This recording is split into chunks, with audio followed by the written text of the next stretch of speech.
welcome back to It's Not a Sport, Season 2, Episode 24. And oh boy, was there a lot of fun gaming news this week.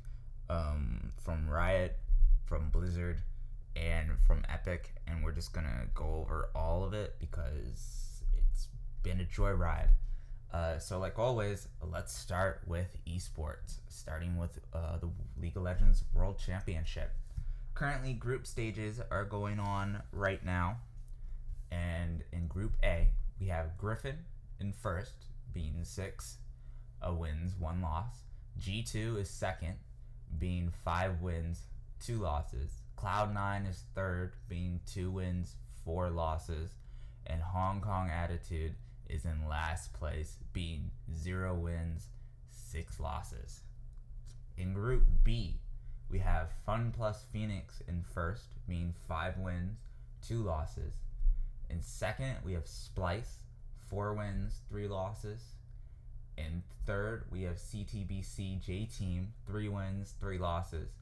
And in fourth, we had Gigabyte Marines, which is GAM Esports, being 1 win and 5 losses. In Group C, we have SKT in first, being 5 wins, 1 losses, followed by Fnatic, being 4 wins, 2 losses, and then Royals Never Give Up, 3 wins, 3 losses, and Clutch Gaming being 0-6. In Group D, we have Damwon Gaming in first. Also tied for first is Team Liquid, and also tied for first is Invictus Gaming, and then last place is AHQ Esports being 0-3, and everyone who's tied for first in Group D is 2-1. So, Worlds has been super exciting this year. I've caught some of the matches, not all of the matches. Most of my predictions seem to be kind of somewhat spot on, and it's been really somewhat fun to watch. But it's not over yet. For the upcoming games in the schedule,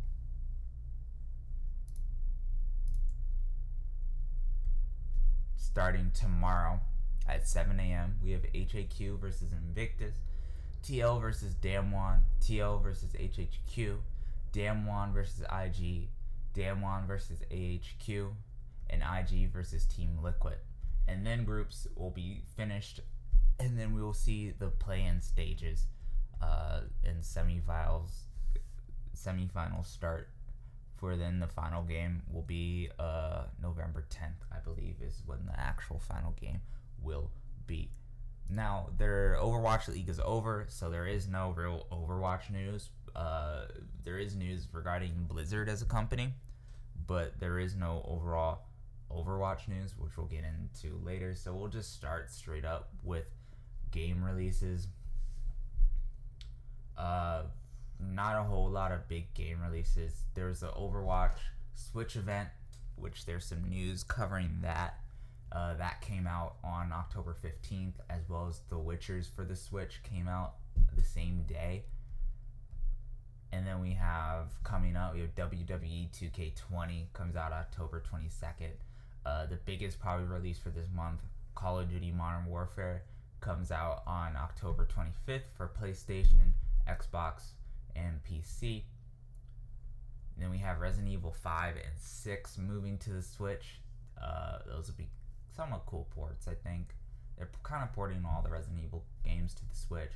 And then I think the last big release will be Luigi's Mansion, which comes out October 31st for the Switch. A lot of September is more of a hype period, and then we get into a cooldown period in October, and then November and December where we see a lot of the releases. There are a lot, and I mean a lot of good releases in December, most notably being Pokemon, Death Stranding, the Star Wars game. So those are probably the biggest 3. So moving on from that, let's get into the news, and let's start with Blizzard. Blizzard essentially a couple weeks ago, after they had the big Hong Kong problem with Hearthstone, they did kind of a low-key, under-the-radar sweep of that with, just on Friday, they released a statement saying, okay, this is what we're going to do. So they unbanned him from a year. It's now a 6-month ban. And they gave him back his earnings, which is cool and all. But then they are starting to censor Free Hong Kong from their streams. They banned 3 Hearthstone students for raising up a Hong Kong sign. They were playing Hearthstone on like one of their streams or something like that. They banned them. They started shutting down streams. They shut down the Overwatch release event for the Switch. Was supposed to be at like New York at the Nintendo store in New York. It was supposed to be an Overwatch release event, and they shut that down because people were saying that they're going to protest it. So Blizzard not in the limelight anymore. They've been getting a lot of slack, I think, from the overall gaming community, but I think they're like community, maybe the Hearthstone community, this is affecting them, but overall I think most of the communities don't care enough. The reason why I think they're trying to sweep this all under the rug as fast as possible is because in a couple of weeks BlizzCon is supposed to happen, which is their big, announcement event. This has gotten a lot of bad reviews in the past. Last year, I think, was the most memorable because they released they said they were doing that Diablo Immortals, the mobile game, and people were really fucking pissed about that.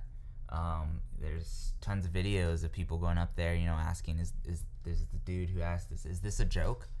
And in the famous line, which the developer says, you all have phones, right? So a lot of people are mad about that. So I think last year's BlizzCon was somewhat of a disaster. And then this Hong Kong protest strikes them, and they have another BlizzCon coming up. So we'll see how that story's going to play out. I don't think it's going to play out too well for Blizzard. I think overall the gaming community is kind of over them. They're not big fans of Blizzard right now. And that's if you pay attention to them. The fan base that is a fan of Blizzard is just kind of just in their own world, being WoW Classic or whatever, is what I believe. So, moving on from that, League of Legends news. The new Blizzard, actually. Riot Games. A couple days ago was League of Legends' 10-year anniversary, and they did a live stream, and they announced a lot of shit. If you've listened to the show before, League is a game that's very close to my heart, and a lot of this stuff is very interesting, but it's also very concerning at the same time, because basically everything Blizzard did. So I would kind of still on the topic of Blizzard. Let's look at them. Most of their games, Hearthstone, right? Heroes of the Storm, you can argue, are all based off of one single IP, which has brought them the most money, which is World of Warcraft. World of Warcraft is Blizzard's baby. Without World of Warcraft, Blizzard, I don't think, would be Blizzard. Yes, they have other games like Diablo. Yes, they have other games like Overwatch and StarCraft. But out of all those games, World of Warcraft is their golden child. So, what do they do with this golden child, right? You created Warcraft 3. Now you've created World of Warcraft. What do? You make a card game. You make Hearthstone. You make a MOBA with like all sorts of characters from different worlds. And from that point of view, I've always thought that Blizzard has always been kind of unoriginal, especially in recent years, where they've lost a lot of their originality and they just kind of take whatever they want from other people. Like I can definitely argue that Overwatch is a updated TF2 clone. That Hearthstone is just kind of easier, more RNG-ish kind of Magic the Gathering, or less RNG as Magic the Gathering. And a lot of their ideas aren't super original, and they've played really safe by just making new games with the same kind of genre being that of World of Warcraft. Now, we move on, and 10 years later, Riot Games is doing the same thing. So what is Riot Games' golden baby? What have they developed for 10 years, only working on this for 10 years, and just built it basically from nothing to one of the biggest games in history, much like World of Warcraft. Excuse me. Well, that game is, of course, League of Legends, and they announced tons of things for League of Legends. So let's just go over the list, right? So, first things first, if you've created a League of Legends account before the live stream event, which again was, I believe, either Wednesday or Thursday of last week. I think it was October 15th. You are eligible for free rewards, including the Annie Teemo Bear skin, gemstones, and some skins, and a bunch of other stuff for 11 days. All you have to do is log on to League of Legends and play a game. That's all you need to do. Also, your shop has returned. So if you don't know what your shop is, it's basically they give you select skins at a discounted rate. Pro tip, if you want a certain skin, because it goes by like your kind of your most played champions or most searched, just search that exact skin in the search bar in the store a couple times, and I think it has a higher percentage of giving you that skin. It has to be kind of a newer skin. It can't be like a brand new skin because those aren't in there. But if you want some of that there you go. Next up, season 10 rank changes. They talk about preseason. I'm gonna go a little bit into this later. Then they said that they're adding ultra rapid fire mode with no bans, and it's not random, so you can pick your champions. They're adding that back in the game for a couple days. Riot doesn't like adding ultra rapid fire mode because apparently it makes them lose players, then it makes them gain. So, but if you want to play OG ultra rapid fire mode, League with like super high stats and super low cooldowns and everything's fucking spammable, and there's no bans, so you could just play whoever the fuck you want. Basically a broken version of League of Legends that is soon to be available at your leisure. Sana, Lucian's wife, was announced. They kind of hyped this up and speculated it, so people saw it coming. But she got Lucian and her Thresh got a really cool kind of trailer. She's going to be added to the game probably in the next couple of patches. She is a marksman / support hybrid. Probably the most like closest relation would be Ana from Overwatch, being like a support kind of like damage sort of character. But we'll see how it goes. I think Riot has really fucked up their last couple champions. Silas was kind of a letdown. Nico's been kind of a letdown. Zoe was a letdown. The last kind of good champion they released was Kai'Sa, but then I still think she's problematic because she's pretty much dominated the bot lane since her release. So Riot has really dropped the ball with a lot of these champions. I think Tiana is probably the biggest, where she's just really bad for a majority of the player base because she's just, I don't know if it's because she's really high skilled, but I just think they've dropped the ball with a lot of these champions, and we'll see how this one goes. All the music from every season 1 through 9 are all up on Spotify. Again, I'm a really big advocate of music in games. I highly recommend that if you want to listen to some of these songs. I think season 2, 3, and 4 are really classic. The newer works are pretty bad, but the old school stuff, being 2, 3, are some fantastic champion themes. Draven, Darius, Jin's a little later. Before Jin, I think Diana's theme was regarded as one of the best themes. But if you want to go listen to the League of Legends music, it's all up on Spotify, so go ahead and do that. A new animated series called Arcane. Yes, it is an animated, like, episodic series that they're doing in the League of Legends world. They announced that. They're working on that. I think that's supposed to come out sometime this next year. Arabic language for the client. That'll be available for people who are in the Middle East and are migrating into Europe and other countries. Whose probably their prime language is Arabic, and they want to play League but they can't, and because of political and reasons down there, or the game's just English. So if you speak Arabic in that region, there's now support for it. A Netflix documentary about the growth of League of Legends they'll be doing. Cool. Social impact funds and karma skins. So they doing more like charity stuff. Cool. Now let's get into the meat and potatoes of the stream. Teamfight Tactics Mobile will be coming. That's, fun. If you like Teamfight Tactics, now you get to play it on the go. I have some friends who really enjoyed Teamfight Tactics, and they were really happy to see this. They'll also be rotating champions out based on the elements, kind of similar to preseason changes. So they'll be rotating the champion pool out because they kind of have to, because like if they keep adding more, then it'll be impossible to get tier 3 champions and all that. So they have to rotate it out. So that's cool. League of Legends is a mobile/console game called Wild Rift. It's basically, League of Legends with mobile and console game.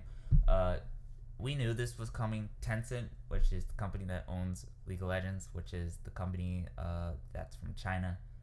We've been, talking about them a lot on the show. They've been demanding the League of Legends mobile. Riot said no at one point, so they kind of made their own, and then Riot was like, okay, we'll fucking make a League of Legends mobile. So there you go. The Chinese market really likes mobile games.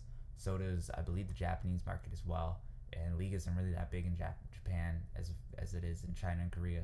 So maybe this will make it big. But if you want to play League of Legends on the go, or a version of it, that will soon be available. Much like Blizzard, League of Legends card game, Legends of Runeterra. This has been going on for a while. There's a pre-beta sign up that you could done, so people have been signing up and they've been playing that. Check it out. It's probably gonna be for me. I think it's gonna be filling the same void as Teamfight Tactics, where it's some sort of just something to just do between queues maybe. But there it is. I think it's a very interesting time for card games, because on online card games, Hearthstone kind of dominated it. But with the recent Magic, which has been the primary competitive card game, they decided to make a client that was more up to date to play online for free. And although it's now officially released and it has a lot of fucking problems, I still prefer Magic over Hearthstone by a long shot, and I think a lot of people do. So Riot, trying to put their hand in the pot is very, very, very interesting, and we will see where it will go. Then we have Project A, which is a tactical shooter based on League of Legends world that they're working on. There's some gameplay of this, not a lot. Cool. They're making Overwatch for League. Alright, whatever. Or Call of Duty for League. That's cool. And then we have MMO RPG / dungeon crawler to explore the world with friends, Project F. Probably more similar to a Diablo or Path of Exile sort of game that they announced that they're making. Cool again, we'll see where it goes. The Project L, a fighting game, a fighting game like Mortal Kombat or Street Fighter, that they're working on again with League of Legends universe. So again, that's cool. Then we have an esports team building game, so esports manager. So it's like a League of Legends esports manager, where I guess it's like a football manager. You build your own team, you see who wins, and maybe you get points depending on your team performs or whatever. They've kind of already have had this, and it's good to see that they're kind of officially rolling it out. because they've kind of already had something similar to this. I forget what it's called, but you could like all your friends could sign up and you could build a team, and then you kind of just AFK and hope your team does well. But now it seems like they're trying to make it a lot more official. And then last but not least, they have some sort of mysterious board game that they're working on. So if you don't see a pattern, this is exactly kind of what Blizzard did in the past, is what Riot's doing, is they're really franchising their product. Just how Blizzard franchised World of Warcraft, Riot's trying to franchise League. Now, let's get into the preseason changes. Alright, so here we go. Preseason 2020 gameplay changes, Rise of the Elements. So first off, the biggest thing is that each dragon will affect the map, essentially. This is my biggest concern. It's not too big, and my friends seem to think I'm overreacting, but I will explain my reasons on why I think it's the biggest concern. So each dragon, that being Infernal, Ocean, Cloud, and Mountain, all affect the map in different ways. So for instance, the Infernal Drake surrenders the rift, creating new pathways through buff camps and burning away their bushes. In addition, the dragon pit itself becomes the Infernal Drake's molten domain, crumbling the walls at the mouth of the pit. New paths make opportunities for quick flanks, sidesteps that your opponent isn't expecting. So, what does it do? Essentially, they have two kind of pictures where the walls around Dragon Pit kind of decrease, so it's kind of easier to walk up in there. It's not really more of a circle with like a little bit of an opening, it's more of a half circle. They also saw that the map changed, specifically around Red Buff, where now the walls around Red Buff are kind of destroyed and some of the bushes are gone. So that's what Infernal does. Again, that's the entire theme. All these dragons change the map in some sort of way. Now, Ocean, here we go. The Ocean Dragon brings new life to the rift, causing existing bushes to expand, fresh patches of brush to grow around the dragon pit, and the environment to flood with pools of water.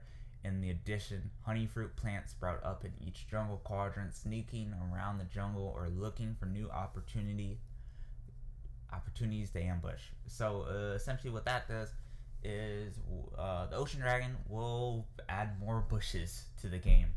The map shows that there's bushes in the dragon pit. The map shows that there's tons of like bushes within the jungle now that are just there.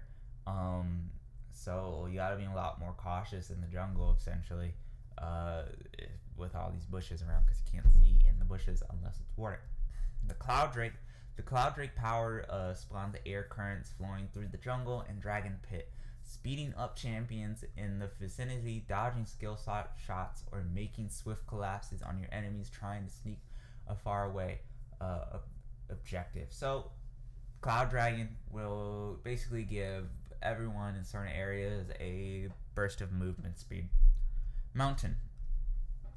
The Mountain Dragon triggers a seismic shift throughout the rift. Bluffs of rocks erupt from the earth, making for some scary new choke points and ambush locations. Most notably, across the mouth of the dragon pit itself, extra tight space, giving opportunities for big AoE combos, Kiana, wombos, and create some interesting new hidden spots within the fog of war. So, what does Mountain Drake do? It adds terrain.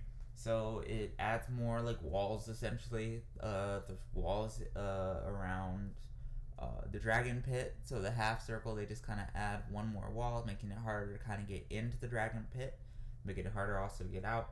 They also add some walls in the jungle, making it a little bit harder to maneuver, basically between the spot of Krugs and the bush to the right of Krugs, if you're looking at top side by the dragon pit.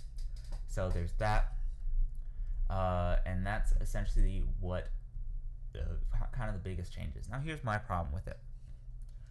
When it comes to, I always thought of League of Legends as a game really similar to chess.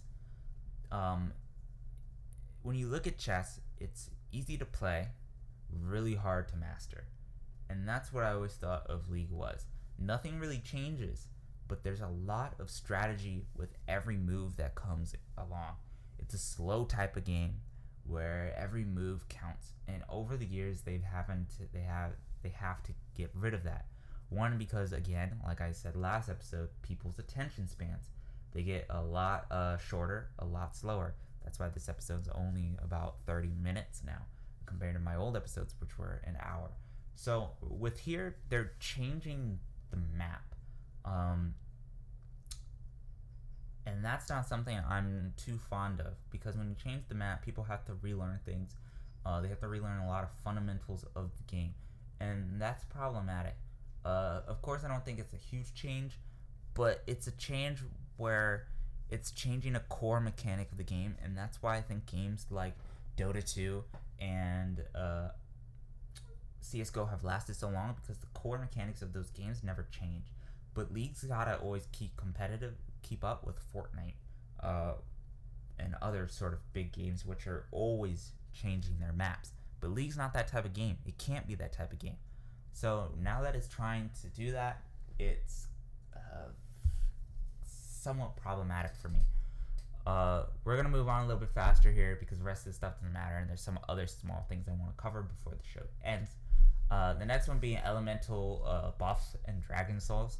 So now how dragon works, if you get like all 4 dragons or whatever, you it just kind of increases your stats overall. But what they want to do is, once you get all 4 dragons, it will give you some sort of buff. So Infernal will gain you a percentage to increase damage and ability power, kind of what it does already. Ocean will regenerate a percentage of missing health every second. That's what it does already. Cloud will gain cooldown reduction for your ultimate abilities. That's cool. Gain a percentage of increased armor and magic resist for mountains. Infernal Dragon Soul, every 3 seconds, your next auto will do an AoE damage. Ocean, dealing any damage triggers a strong health and regenerates over 3 seconds. Cloud, hitting enemies with your abilities lowers the cooldown of your basic abilities. And Mountain, after not taking damage for 5 seconds, gain a shield that lasts until destroyed. A lot of this shit kind of sounds low-key overpowered, but it, again, depends on the numbers. Elder Dragon is kind of somewhat remaining the same, except when they get to a certain threshold, it just fucking executes them, so it just straight up kills them. There's a clip of this on the post as well. For the side lanes, they're adding these little crevices to the side lanes that you can hide in. I don't think they'll see much use other than maybe like warding a TP, or maybe like an early kind of like hide, but you think they backed, but they didn't. I don't really see the point of these, but you know, whatever. That's cool. Again, I think they're adding a couple more bushes to the game. Other changes, they're lowering the XP of jungle and bottom, and they're raising the XP of solo laners, which is mid lane and top lane. Again, that's really kind of like technical stuff, because generally when this happens, it either fucks up everything or doesn't. I think they're trying to take a little power out of bot lane, but bot lane's kind of already a fiesta down there, where the game really resolves around like that lane particularly, and like who can stomp that lane and get the most money off that lane. So I think that's what they're trying to do. A lot of people are scared about these changes, but we will see where it goes. Changes to support items, nothing big there. Changes to lethality items, we knew this was going to be this. Duskblade, Ghostblade remain the same. Knight of Edge just being somewhat changed, work like Banshee's Veil. That's cool. Other items, they're removing Spear of Sojin. That's an overpowered item. It's caused problems for this entire season. They're changing up some keystones, I believe, like Aftershock, Kleptomancy, and Conqueror. And this will all be coming in 9.23, which is 3 patches away, essentially, since we're in 9.20. Now, before we wrap up the show, a couple things, big news that we have to go over, at least for me. Fortnite Season 11, or Chapter 2 Season 11, started up. It is actually really fucking fun. I highly recommend that. I've again voiced my concerns on how much I dislike Fortnite, but since they did this patch, I've really been enjoying it. They took away all the bullshit items. They took away movement, crazy ass movements. The map is new. It's really fucking fresh. And most of all, the biggest changes, matchmaking. Matchmaking makes this game feel so much better. I haven't run into somebody who I thought was just miles above my skill level yet. I've been playing against people who are maybe a little bit better than me or about the same skill level, and that adds so much more life to the game because now you're not getting consistently fucked. You're, actually, it's not like you're easing into the game instead of just hopping into it and dying, hopping into it and dying, hopping into it and dying. So I'll cover this a little bit more next show because we're running out of time. But it's, again, I think they did a fantastic job kind of rebranding the game. This generally happens once the school season starts and the summer season's over. They kind of did this last year as well. But I've been really enjoying it. Me and my friends played a really long time, and we got some wins that we thought we would never get in old post Chapter 2 Fortnite.